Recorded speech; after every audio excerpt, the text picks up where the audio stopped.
Tak sekolah Ustaz, orang gaya ambo orang tani pak, duitnya sama je bulu batih panjang tak amuh singkik tak amuh. Kalau ibarat orang lalu berselimut je kain sarung, delo katih kaki tampak, delo ke bawah telinga tabuka.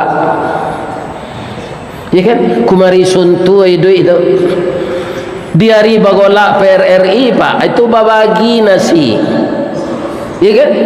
Sehingga ambo bapak-bapak kaum muslimin kekurangan gizi, mengko tinggi ambo 160 nya. Ya kan? Nasi babagi maco sape nawak kariang tu batu aja billah itu makan. Gigi seketik-seketik ya nak nyo siku tu nyo. Sampai ambolah tamat di pesantren tu saja alhamdulillah pak. Walaupun tak kuliah.